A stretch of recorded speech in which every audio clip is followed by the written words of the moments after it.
Yeah, I think Mani, we are good. Thank you. Go ahead, please.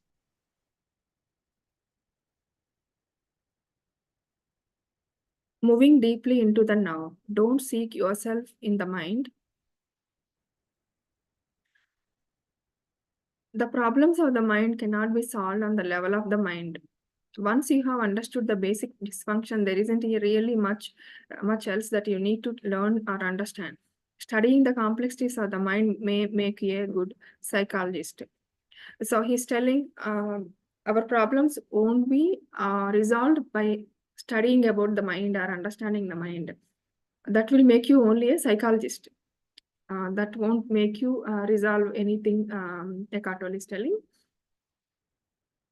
So don't try to find solution in the mind, he's saying here. You become as a bunch of cut from the vein, as Jesus puts it. The ego needs are endless. It feels vulnerable and threatened and so lives in a state of fear and want.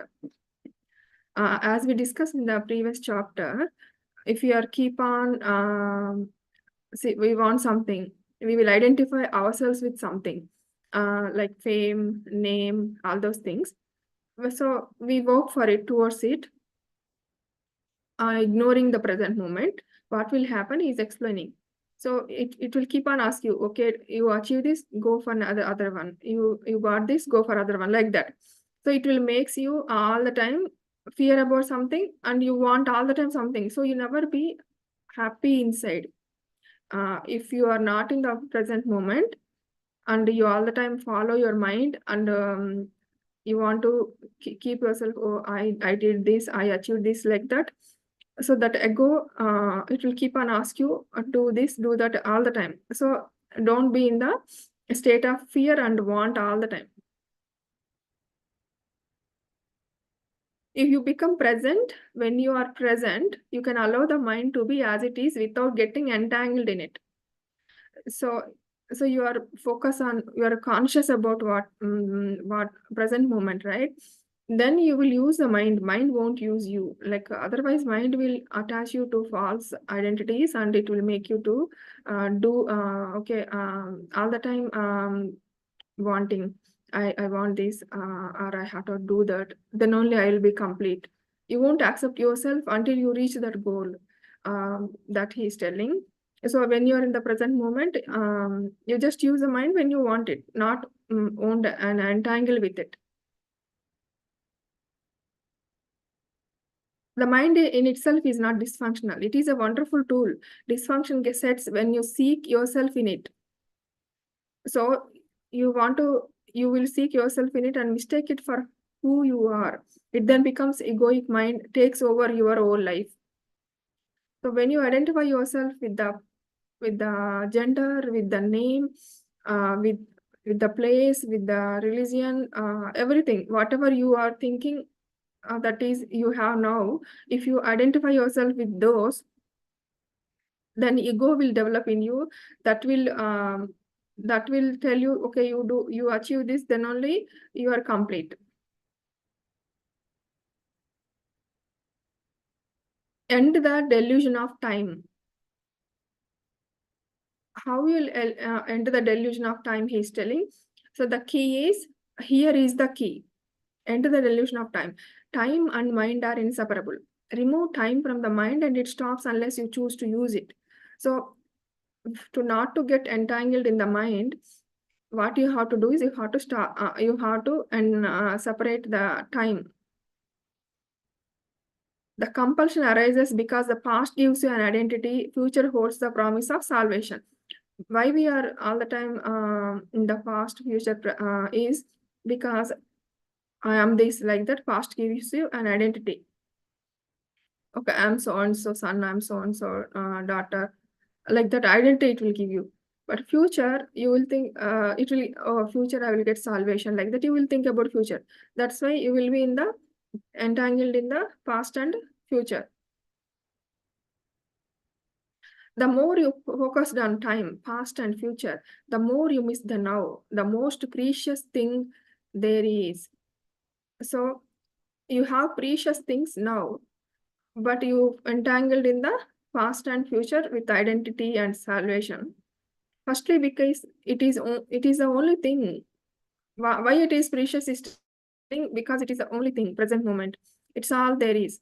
The eternal present is a space within which your whole life unfolds.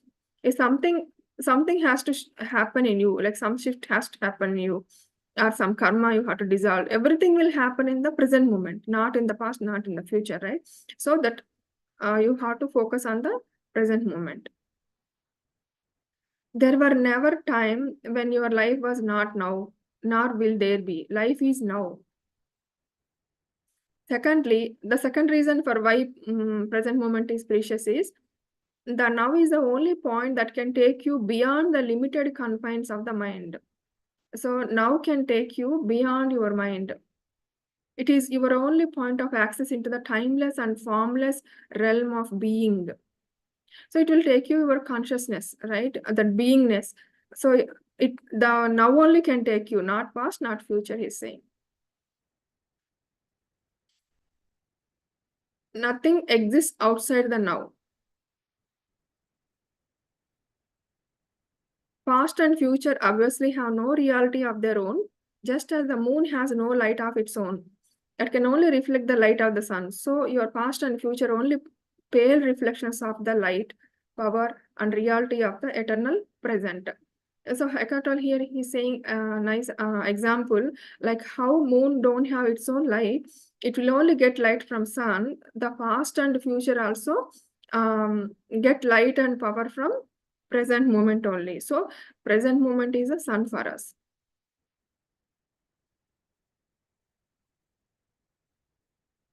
So past and future reality is borrowed from now because it is using the light, power, and reality of the eternal present. The essence of what I'm saying here cannot be understood by the mind. So whatever he's saying, we cannot understand with mind, but just gasp it, he's telling. If you gasp it, there is a shift in consciousness from mind to being. So you be there, don't be with all the time with the thoughts. From time to presence, suddenly everything feels alive, radiates energy, emanates being. So when you practice more time being in the presence, you feel more energetic and more happy inside. The key to the spiritual dimension. Slipping away from the present moment, even for a second, may mean death. So being in the past or being in the present is future is telling it's like a death. So he's telling one example here why people will take danger activities like mountain climbing, car racing, all those things is in that danger activities they will go to present moment forcefully. They want that happiness, so that will make them not to think about problems, and their personality won't be a burden when they are in that danger activities. So because they are getting the because that activities make them forces them to be enter into now. But the thing they don't know is we don't need to do all those things. You don't need to climb the north face of the Eiger. You can enter that state now, but we can enter that state when we unattach with our thoughts and our emotions and just observe, become observer. We don't need to do all those danger activities. We can enter into the now. This is a good way he's saying. You might hear the passage about the beautiful flowers that are not of anxious tomorrow, but live with ease in the timeless now and are provided for abundantly by God. Here he is telling example of flowers and nature. So nature won't anxious about tomorrow, what will happen tomorrow, and it won't think about past nature. So we also need to live like that, he's telling. The depth and radical nature of these teachings are not recognized.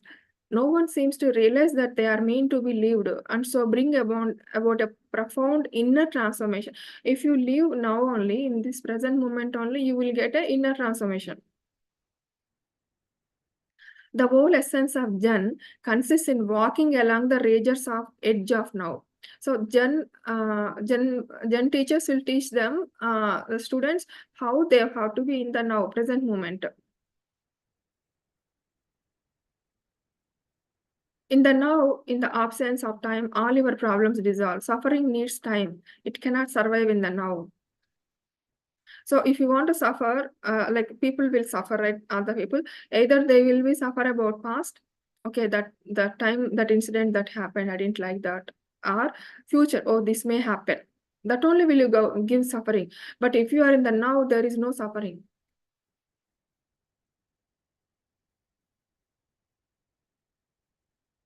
So what he's telling as essence is, like he's saying, don't think what happened in the past all the time. Take everything as a lesson from the past and just forget about it, whatever happened incidents. And the future also, don't worry too much about the future. Just plan little bit for future, like how we do retirement plans, or kids education plans, like that. Plan and forget about it. Don't worry too much. Live every minute happily, like how flowers live.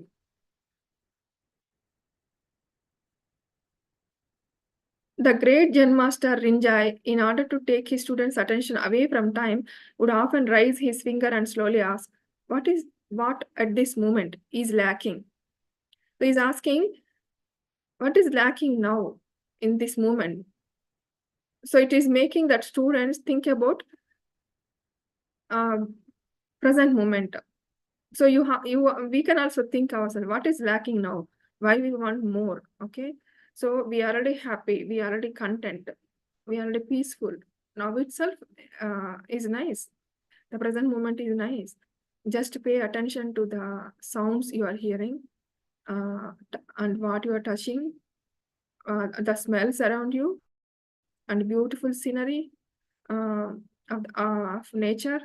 So use all your five senses, the taste, the touch, smell, uh, everything. Use all your five senses and enjoy the present moment now. The now is also central to the teaching of Sufism. Even Sufism also, they are telling about now. The mystical branch of Islam is, Sufism is a mystical branch of Islam. Sufis have a saying, the Sufi is the son of the time present. So they're telling Sufi is the son of time present. And Rumi, the greatest poet and teacher of Sufism, declares, past and future will guard from our side, burn up both of them with fire.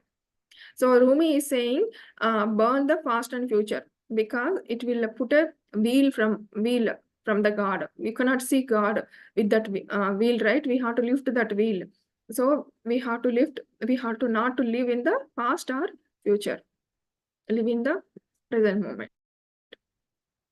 Meister Eckhart, the 13th century spiritual teacher, summed it all up beautifully. Time is what keeps the light from reaching us. There is no greater obstacle to God than time. So this Meister Eckhart is telling, obstacle for us to reach God is time.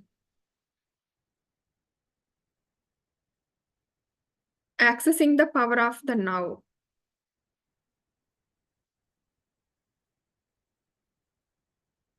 The awareness of being become part of your perception.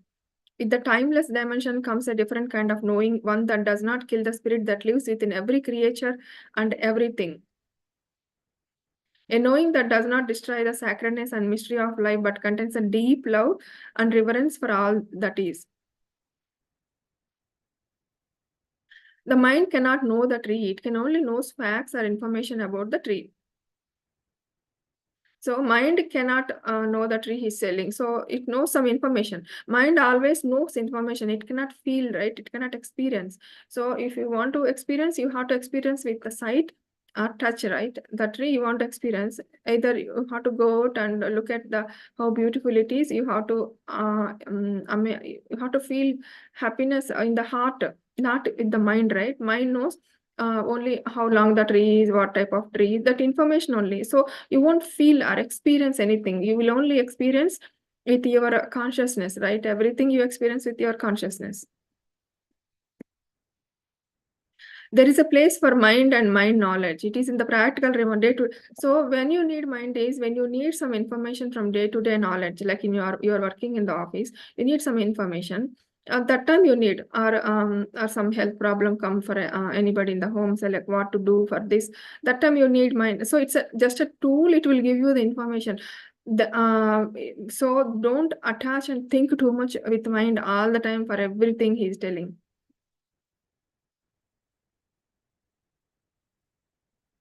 There is a place for mind and mind knowledge. It is the practical realm of day-to-day living. However, when it takes over all aspects of your life, including your relationship with other human beings and with nature, it becomes a monstrous parasite.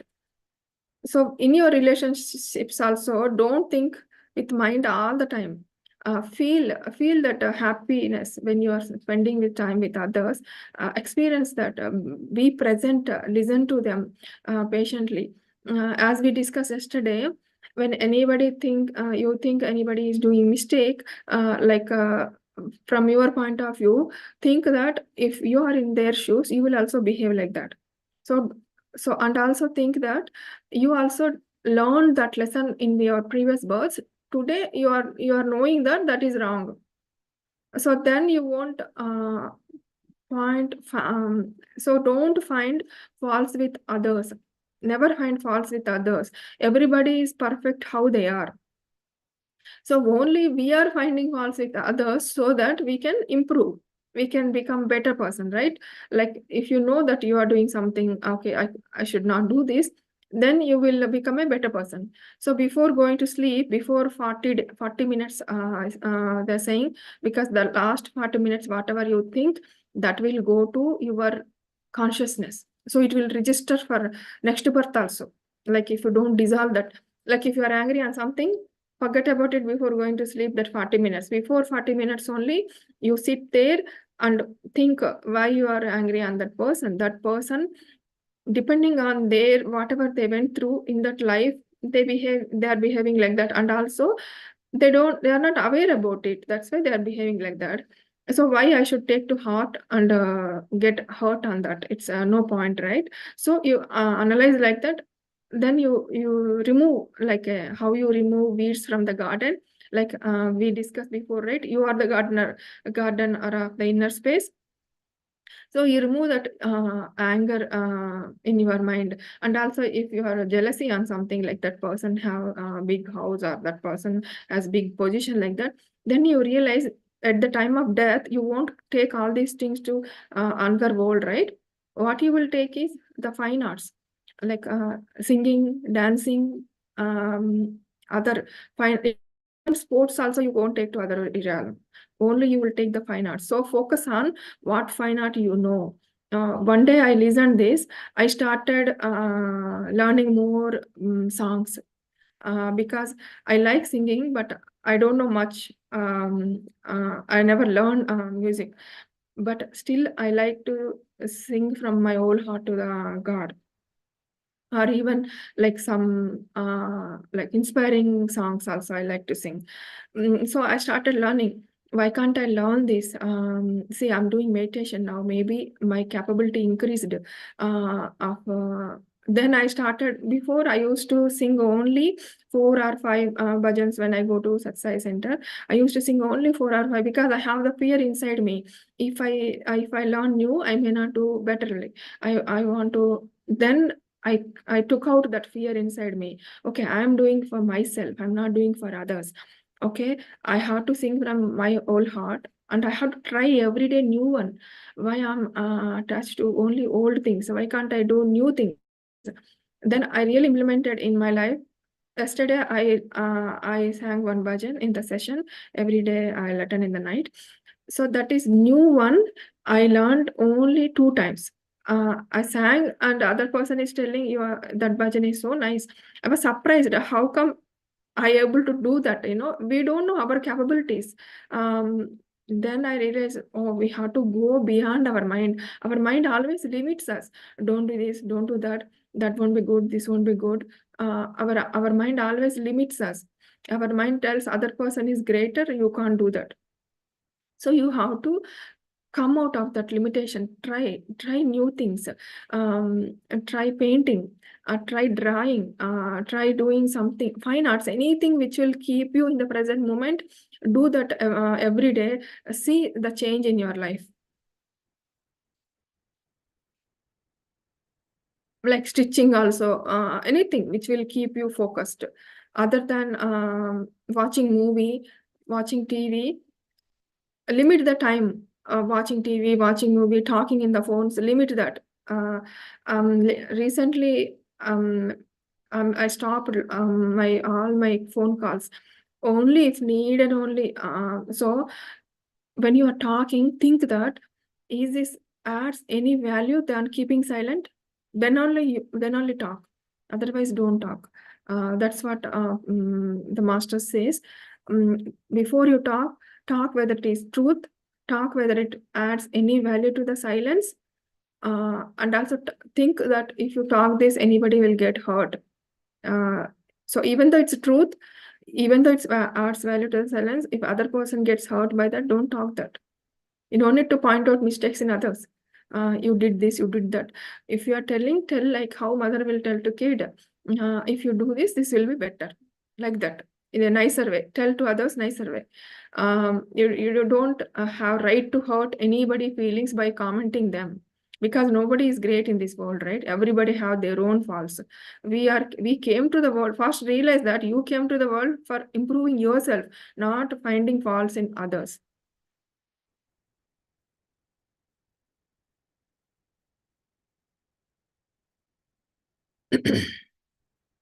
Through self-observation, more presence comes into your life automatically. So if you are keep on observing everything around you, present moment will come to your life automatically. The moment you are not present, you are present. Whenever you are able to observe your mind, you are no longer trapped in it. So you observe your mind, what it is telling. Another fact has come in, something that is not of the mind, the witnessing presence. So when mind telling something, don't do immediately. Give some time to it. Like suppose you drink tea every day 4 o'clock, right? So don't drink that day 4 o'clock. Take some time. Okay, I can wait. It's okay. That drinking tea only not make me complete. I will wait 15 minutes today. So you do every day differently. Brush your so somebody is telling break the habit, right? Like instead of brushing teeth from right side hand, brush the teeth from left side hand. Then your mind will be focused. I heard that. I tried one day. But it's tough to do because we are not used to do with that hand. So like that, everything try newly, so that because mind will do automatically like a robot. If you whatever you are capable of doing every day, if you do in the same way, try different when you're making curries and all, try different way, not how you make every day same thing. Even folding clothes also fold differently. So everything make little put your creativity in everything. Even you can move even in the furniture also different directions and see how it will be. So like that, use your creativity every time. In small things. Be present as a watcher of your mind, of your thoughts and emotions, as well as your reactions in various situations, but at least as interested in your reactions as in the situation or person that causes you to not react. Notice also how often your attention is in the past or future. So you yourself notice how much I'm living in the past, how much I'm thinking about future. Okay, so observe it and come back when you think, oh, I'm thinking about past, come back to your present moment. Use your five senses to come back to your present moment, or use your art to come back to your present. Just like do some people like any like they know dancing, they know like whatever you know, painting, or you do that art, then you will come back to the present moment. Don't judge or analyze what you observe. So when you are observing something, right, see when you are looking at the trees, you won't judge, oh the tree is tall, this tree is short, this tree is green, that tree is brown color. But when you look at the people, you judge, right? Oh, that person is tall, that person is very fat, this person is not darker skin, like that. So you make a habit of looking at the people also like how you look at the tree, same way. Don't judge them. Don't make a pass. Even how tall we will be, all those things we got from our plan only, right? Like which skin we should have, all these things. So they planned like that. Why it's bothering you, right? You will then feel something more powerful than any of those things that you observe. The still observing presence, it's behind the content of your mind, the silent watcher. Intense presence is needed when certain situations trigger. So when you need more presence, intense presence is when something trigger inside you, emotional charge.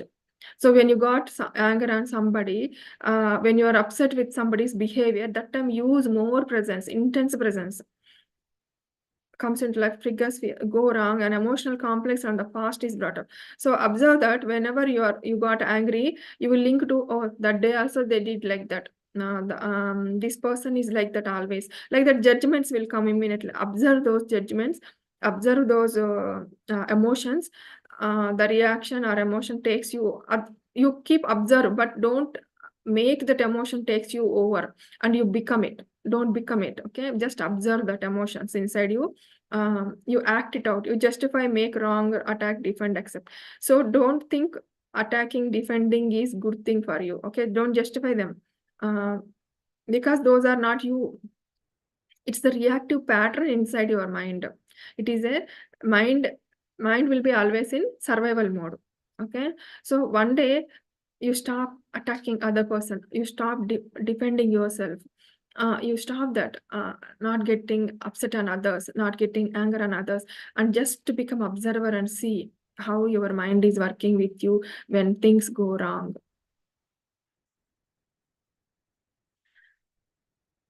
Observation of the mind opens up the dimensions of the timeless. The energy that is withdrawn from the mind turns into presence. Once you can feel what it means to be present, it becomes much easier to simply choose to step out of the time dimension whenever time is not needed for practical purposes and move more deeply into the now. So why we go to past tense, past moment is to get some experience, like to learn something not to do, right? Suppose example of the fire, example of the tiger. If you see tiger, you have to run. If you see tiger, you shouldn't go near, right? So that kind of lessons only take from past. Don't take thoughts from past. Don't take information about people from past. See, I may be different money few years back. Now I may be a different person, because every person is learning their own lessons, right? They will read books, they will learn from others in the life, and they will behave differently after some time. So the person you have a fixed opinion in your mind, okay, this person is like this, then you are not giving them the chance to change. So if you want to make a person good, see good in them. So what is advantage of seeing good in others is it will make them more good. Okay, one person having like 95 wrong things, but he has 5 good things. Everybody will have their own good things, right? Some people will they put things neatly, some people will, so like that at least you will find one good quality. You focus on that, you all the time admire when you see that person, how good that person is. Then what will happen inside, whatever the good quality you have in that, the same quality you have in that, it will improve in you, inside you. But if you find fault with other person, like so this person is not keep things neatly, like that, so what will happen, you already have good quality, right? Keeping things neatly, nicely, you will lose that quality, because the same bad quality come to you without your awareness. So you will lose that your own good quality. So don't do that. So what only adds value is finding good quality in other person, finding good in other person, and you appraise, you praise them. Oh, you did it nicely. Like when the kids did something right, like they didn't do good in math, they did good in physics or science or something. You praise them. Oh, how hard you worked for that, like that. But if you find faults, or you always get less, you won't focus on the math, that you can tell nicely. If you put attention to it, if you work more towards it, will be nice for you, like that we can tell. But don't tell them harshly, you are weak in math, you are weak in this thing, because it will put a imprint on them. Even they want to learn also, they cannot learn it because of our labeling to them, because whatever parents says, it goes inside their mind and imprints that impressions, oh, I'm like this. They'll attach to that judgment.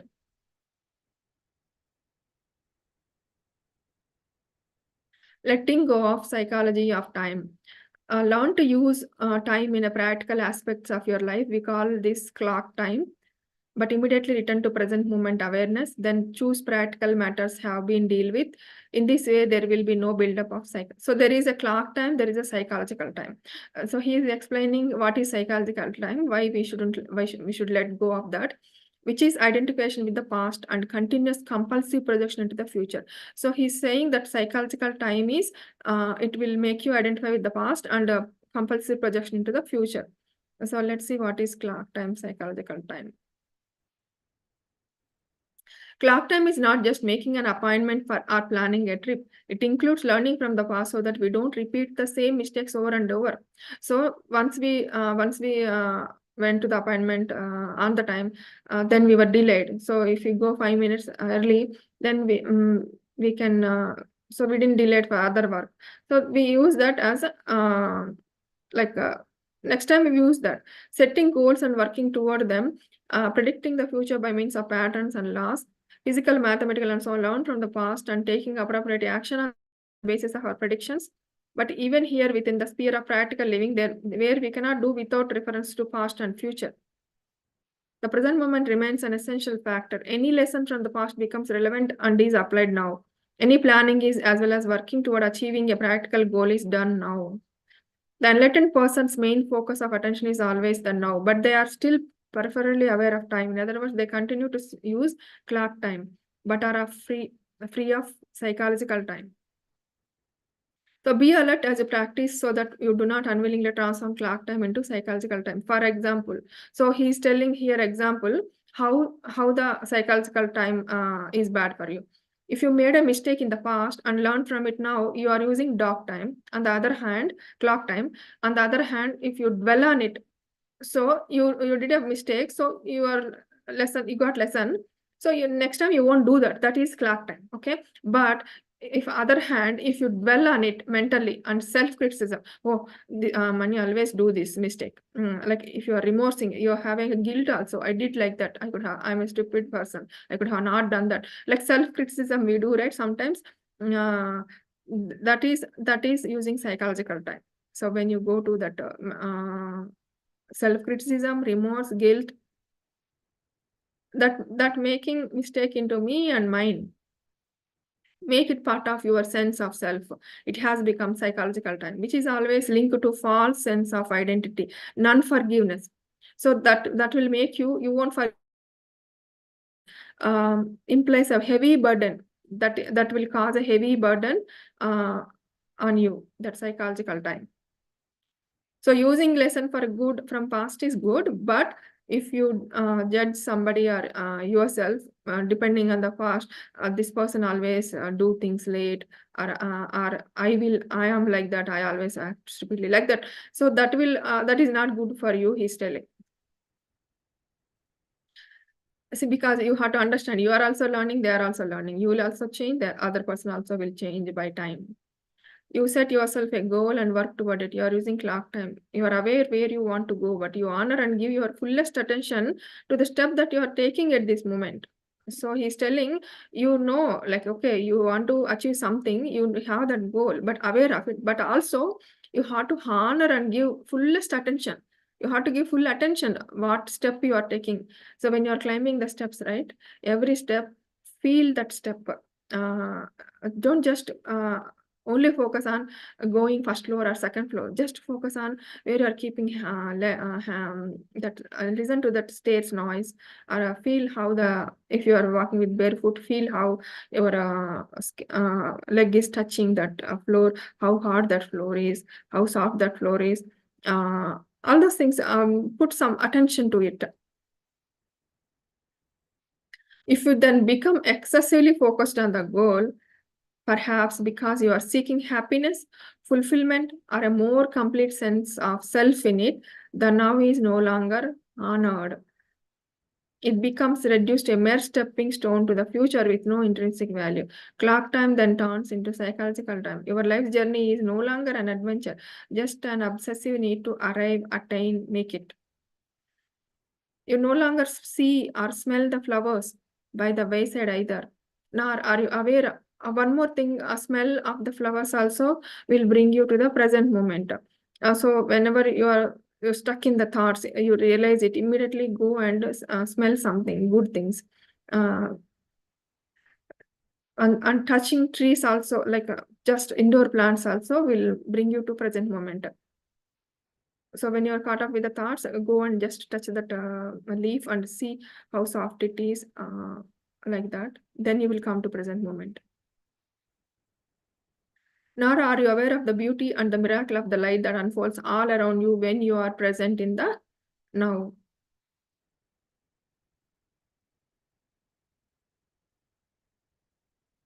The insanity of psychological time.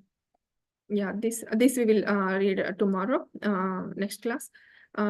Masters. So remember these things. Be always in the present moment. Um, take only lessons from the future. Plan a little bit for the future. Take only lessons from the past. Don't analyze or judge anything, and don't be criticized to yourself or others. All the time, learn. Everybody is learning. Everybody born to become a god, right? So remember those things. We'll do meditation now. Close your eyes, clasp your hands, cross your legs, focus on the breath. Anybody has specs, please remove it. Any thoughts come back to your breath.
Last 5 minutes.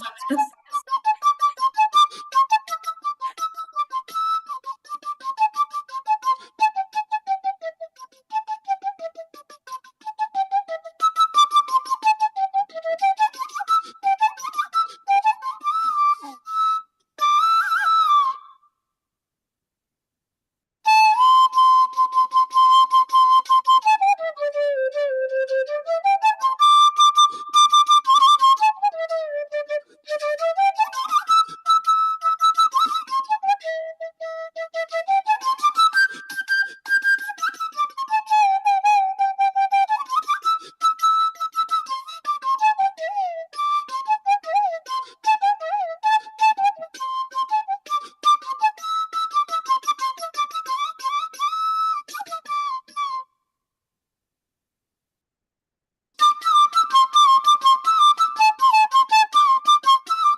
Last 3 minutes.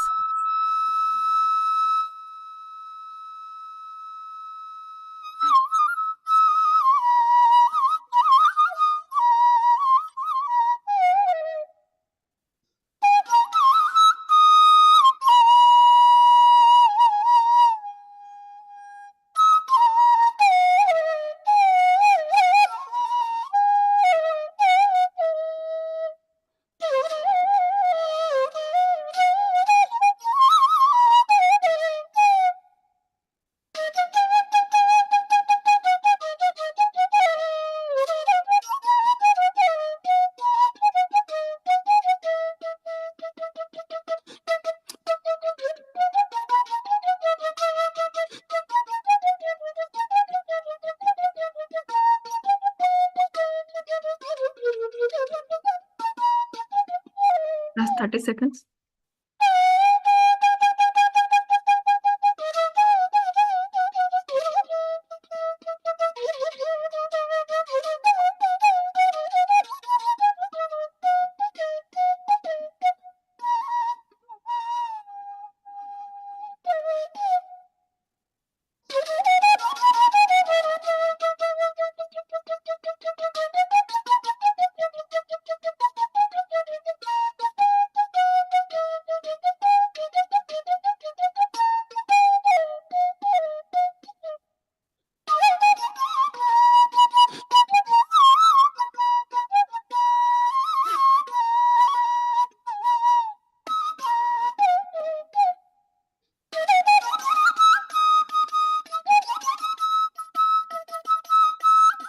Slowly open your hands and keep on your eyes.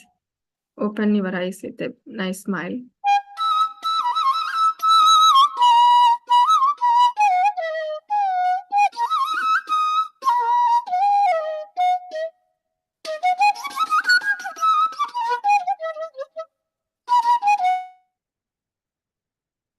Masters, you can share your meditation experiences, or if you have any questions, you can ask.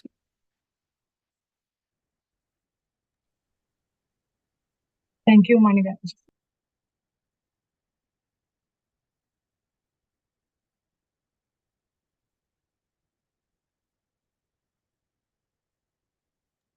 Thank you, Manigaru. Welcome, Bharti garu. Just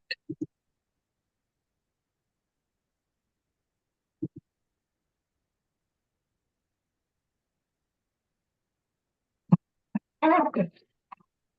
Can you see my screen? Yes, I'm able to see. Hearing, right? Okay. Yeah, I think, for today's, right, like from a high level, and the key highlights are talking about mind, where mind should be identified as something where we are using for storing information, and we need to shift that consciousness from being in mind on to actually being. Being is, as Manigar, as you explained, right? Like, not just knowing the information, like, okay, that's a beautiful tree, it's name, details, and all those, but like, experiencing, touching it, feeling it, smelling it through senses, being in the present moment. That way, we are also focused more on less focused on the time, but we are focused on being in the present moment. That's one thing. And also what you mentioned earlier, like being in the past. So past gives us an identity, like we are XYZ, we are so and so person. And the future is something we always look upon to have an something that gives us more satisfaction. So we are always thinking either about the past or about the future. That's where, like, we also needs to reduce our focus on the time and identify or be in now, because life is happening now. Life is not happening in the past nor in the future. It's happening in present moment. It's happening now.